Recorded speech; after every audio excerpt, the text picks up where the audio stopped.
Hello everyone, I am Naina Singh, HOD Humanities from the Bhopal School of Social Sciences. The main aim of this module is to make you understand about the topic ecology, its word origin, meaning, definition, types, its disciplines, various classification. So let's start with a video with the origin of ecology. In 1873, the term ecology was coined by scientist Ernest Haeckel. It is derived from a Greek word oikos, which means household or habitat, and logia is also a Greek word which means to study, and the German word is archaeology, and ecology is actually the study of the habitat of any organism. Archaeology is a German word which means the study of household. So archaeology is the branch of science dealing with the entire interrelationships of all organisms. Ecology is the branch of science that deals with the study of the interrelationships of entire organisms with their surroundings. Hence, literally, meaning is the study of household. Professor R. Misra is known as the father of ecology in India. Ritter first used the term ecology in 1868. Ernest Haeckel first correctly defined ecology as the science dealing with the reciprocal relationship of organisms and the external world. As per Taylor, ecology is the science of study of all the relation of all the organisms to all their environments. As per Odum, ecology is the study of structure and functions of nature. As per Petrides, ecology is the study of environmental interaction which control the welfare of living things, regulating their distribution, abundance, and evolution. Ecology is the study of interrelationship between living organisms and their physical and biological environment. Now, when we talk about the physical environment, it includes light and heat or the solar radiation, moisture, wind, temperature, oxygen, carbon dioxide, nutrients in the soil, water or atmosphere, or we talk about the entire nutrient cycles. And when it comes to biological environment, it includes the organisms of all kinds as well as plants or animals, including human beings. The study of ecology is further divided into two major subdivisions, autoecology or autecology, and the second is the synecology. Now, autecology. Aut is a prefix derived from the Greek word auto, meaning self.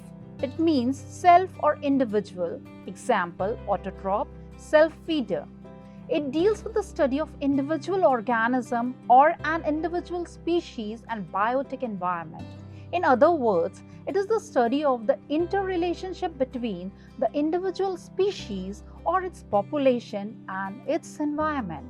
Autecology deals with the nutrition, growth, reproduction, development, and life, etc. For example, a tree in the forest. The ecological study of one species organism is called autecology or autoecology. Autecology also studies a single species in its population, in its community, and its ecosystem as well. The single species may be a living plant or animal of any habitat. Further, when you talk about the classification of ecology as synecology, syn is again a prefix occurring in a loan words from Greek having the same function as co, synthesis, synoptic, used with the meaning with, us or together. It was introduced by Schroeter and Kirchner in 1898. The ecological study of number of species, whether population, community, whether any ecosystem, it is called synecology. That means synecology is a synthesis of any species pertaining to its population, its community, and its ecosystem. It deals with the study of group of organisms or species which associates them together as a unit. It is concerned with structure, nature, development, and causes of distribution of communities. For example, it could be a forest community or any other ecosystem, whether land, desert, terrestrial. When you talk about the relationship of ecology, the study of relationships between the living organisms and between organisms and their environment pertaining to population, that particular population has its community, it has its own habitat, and any species of any population or community, it resides in any type of ecosystem as per its survival, or you can say the survival of the fittest. Levels of ecological study. Ecologists study within the several biological levels of organization, which includes organism, population, community, and ecosystem. Now, when you talk about the levels of organization, it is divided into two main subdivisions of ecology. One is living and the other is non-living. When you talk about living, it comprises of first the cell, then out of cells, tissues are made, from tissues the organs, then organism, population, community, ecosystem, and overall it is the biosphere. When you talk about an organism, it could be any human or any organism, be it a plant or animal or any microorganism, which comes under the category of haute ecology. When you talk about the syn ecology, it comprises of population, community, and ecosystem, and it is all pertaining to ecology. Or actually, when you're talking about any organism, population, community, ecosystem, you might be talking about any organism residing in any habitat. This is a picture of ecological hierarchy, starting from individual, population, then community, then that particular community of any human being, any organism, plant or animal has its own ecosystem. Then that entire ecosystem has its own biome or biosphere, and finally we have the biosphere. Organism, when we talk about, it is any unicellular or multicellular form exhibiting all of the characteristics of life of an individual. Now, when you talk about organism, it is the lowest level of organization. Then comes the population of that particular organism we are studying under ecology. It could be of same species living in an area. It could be species group of similar organisms that interbreed in that area. Examples, all the birds or giant pandas in a forest or in a desert accordingly. When you say what is population, a population is made up of all the individuals of a species in a given area at a particular or a certain time. Populations have genetic variations within themselves and between other populations. Genetic variations like hair color or size may differ from individual to individual or species to species. Also, not all members of the population are equal in their ability to survive and reproduce.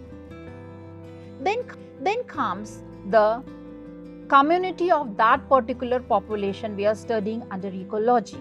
And the community could be a group of different populations living in the same area. Example, all the different plants and animals in a forest with the zebra. Ecosystem of all living things and non-living things factors make up an area. A community is an area in which two or more population of different species occupy. Example, a pond because of the variety and diversity of species. An ecosystem is a community of living organisms along with their non-living components that work and live together as a system. Example, a marsh area because interaction occur between organisms and their environment, including biotic and abiotic material. Community, when you talk about community ecology, study of organization and functioning of communities which are assemblages of interacting population of the species living with a particular area or habitat. Now, in the ecological hierarchy, next comes the biome. Biomes are actually ecosystems with similar climates and communities.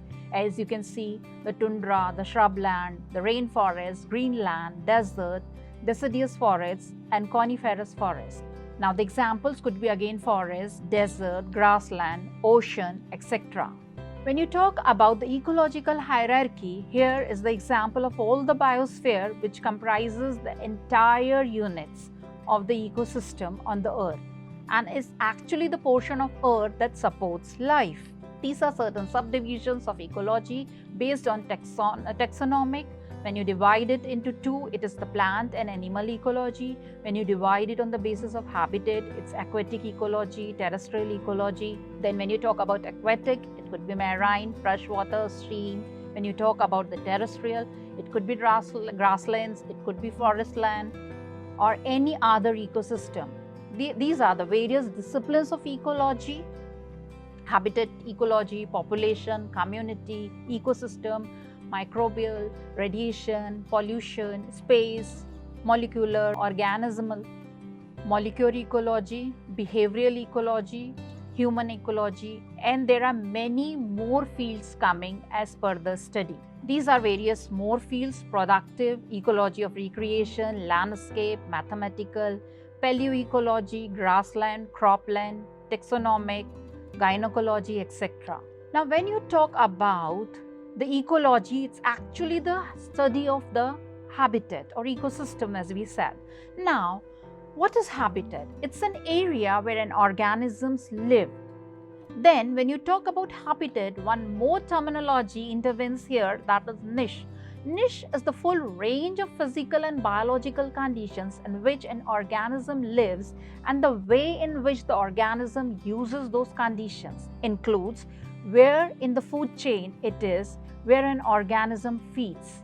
Now, habitat in general is like an address in an ecosystem, and niche is the occupation, or you can say the job role in an ecosystem where that organism resides. Now, it is based on competitive exclusion principle. Competitive exclusion has three different outcomes. One, species is better suited to the niche, and the other will either be pushed out or become extinct. Example, North American gray squirrel and the native European red squirrel.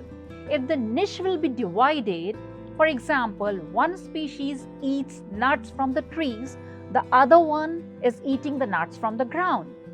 If the two species further diverge, example, one species has teeth better suited for seeds and one has bigger teeth for nuts. Competitive exclusion keeps two species from occupying the same niche. They compete for resources, assist one another, exclude one another, kill one another for the mutual extinction. Now, when you talk about the interactions of any ecosystem, it is based on three. One is competition, the other is predation, and the third one is symbiosis. When you talk about competition, competition is competing for resources that occurs due to a limited number of resources in that particular area. Resources could be any necessity of life: water, nutrients, light, food. Competitive exclusion principles, when it is applicable, no two species can occupy the same niche, that means the role, in the same habitat at the same time. When you talk about competition, mutual use of a limited resource by population of two or more species could be there. Each individual adversely affect another in the quest for food, nutrients, living space, or other common needs. Individuals harm one another in attempting to put or to gain a resource. When you talk about the other, it is predation. It is a kind of interaction in which one organism or the predator kills another organism for the prey, or you can say for the food. Predation is that when an organism captures and feeds on another organism. Predator is the hunter and the prey is being hunted. Now, when you talk about the third one, symbiosis, it's actually any relationship where two species live closely together. Now, this symbiosis is divided into three. One is mutualism, commensalism, and the third is parasitism. Symbiosis is the relationship between two different individual species that live together in a close relationship. The word symbiosis can be broken down into two parts to determine the meaning. Sym means together and bio means life. The next is mutualism. Mutualism is the biological interaction between the two species wherein both the species benefit from each other. Mutualism is a type of symbiosis in which populations interact to benefit both the species. It may be obligatory, necessary for the survival of one or both the species, or facultative. One species may survive in the absence of the other species. Mutualism, both the species benefit from a relationship. For example, lichens, fungus, and algae. These are certain examples of mutualism, as you can see in the video. Now comes the commensalism. Again, this is an example when you are talking about a crow and a deer, it's a commensalism. Commensalism is a relationship between two organisms in which one benefits from the other without causing harm to the other organism. The commensal organism obtains food, shelter, locomotion, or support. Commensalism can be either a brief interaction or a lifelong symbiosis. The term commensalism was coined by Belgian zoologist Pierre Joseph van Benden. Now, when you talk about the types of commensalism, it's divided into four. The first is inquilism. It's a relationship where one body depends on the other for permanent housing, such as a bird living in a tree hole, as you can visualize in the picture. Then comes metabiosis. It's a relationship where an organism forms a habitat from the other. These includes maggots living in a dead body or the hermit crabs using the shells of dead organisms for protection. Then comes phorecy. Phorecy is a commensalism relationship where an organism attaches to the other organisms, maybe for transportation. For example, you might have seen millipedes on birds and pseudoscorpions on mammals. The last one is the microbiota, or in which organisms form communities with the host organism. These includes bacteria, as we have on our own skin, or you can say bacteria on human skin. These are certain examples of commensalism. So you can see holes used by bluebirds in a tree were chiseled out by the woodpeckers after and it has been abandoned. You can see the orchids. Orchids are a family of flowering plants that grow on the trunk and branches. For example, orchids are a family of flowering plants that grow on the trunk of the other branches of the trees. These are the examples of parasitism. The flowers on the cactus are not the flowers of actually cactus. They are the flowers of a holoparasite, mistletoe, that lives inside the cactus. These are again few examples of parasitism, the tapeworms that feed in the human intestine, absorbing all the nutrients. Or you will find some plants are occupied the other plants like the ferns, or you can say the money plant, etc. Now, the organisms in an ecosystem compete with the other individual for the availability of resources. As you saw, it could be food, shelter, it could be for mating. So these are all certain types of competitions. Now, when you talk about the competition, it could be resources. When they are scarce, some organisms will starve and the populations will decrease. If resources become more plentiful, populations will increase. Competition in nature often results in a winner and a loser, or you can say the survival of the fittest. With this, we conclude the video. I hope you have understood the concept of ecology. Thanks. Stay safe, stay healthy.